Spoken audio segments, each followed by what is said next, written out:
And we're back with more thrilling international journeyman action here with New Zealand. 2 episodes for you this week because I'm just nice like that. And because FM20 is out soon and we need to bring these things to some semblance of a conclusion a bit quicker. It's time for the OFC Nations Cup semi-final against Vanuatu, and if we win these next 2 games it's probably going to be the end of our time with New Zealand. But let's not count our chickens before they've hatched, eh? 1 enforced change as Tommy Smith got injured last time, so Bill Twilimo comes in central defence, otherwise no differences. We did beat Vanuatu in the Pacific Games last year, so I'm expecting similar things here. And we make a cracking start as the ball breaks to Cameron Howson to make it 1-0 5 minutes in. And they get even better as Bill Twilimo slots home from a corner just 3 minutes later. And on the half-hour mark, Chris Wood picks up the ball on the halfway line and scores one of the best goals I've ever seen on this year's game. Tyler Boyd scored a similar one on the last episode, but that was just absolutely fantastic. In the second half, Vanuatu do have a decent chance to pull a goal back, but Marinovic makes a decent save. And a few moments later, we do fall asleep at the back to allow Dalong Haitong to get on the score sheet for Vanuatu. Pretty sure that's the second player called Dalong to score against us in this series. It makes no difference as Chris Wood seals our progression to the final a few minutes from time with a well-placed header.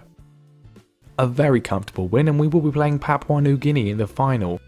If we don't win, then, well, really this series is over today, and that's all I'm saying. After the press conference, the media make it seem like we're preparing to invade Papua New Guinea. I mean, I love football too, guys, but just relax. Same team as the semi-final, of course, and I expect nothing less than a victory. Papua New Guinea caused an early scare, but the defence deals with it expertly, and we set up a counter-attack straight away for Chris Wood, who lays it off to Tyler Boyd to smash home and give us an early lead.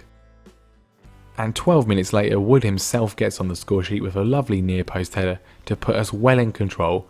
Clinical from the Burnley man. I mean, he is the only player in the whole tournament to cost more than 10 million, so you would expect it, but it's good nevertheless. Winston Reid gets involved as well to make it 3, and we are absolutely coasting home to this one.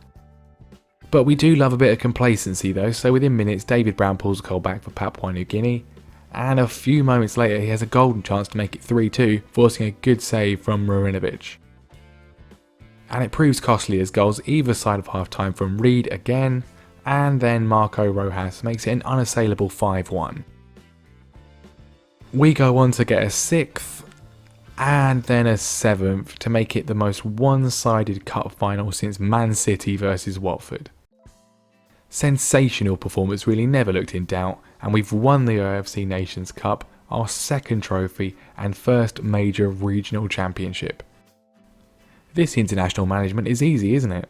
Time for a new challenge though, I think. I mean, we could still do the World Cup and the Olympics with New Zealand, but realistically we're never going to win it with them.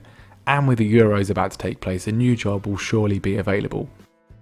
Well, France end up winning the tournament and it's an absolute managerial bloodbath. Jobs everywhere, all of the top ones are available and we get offered none of them.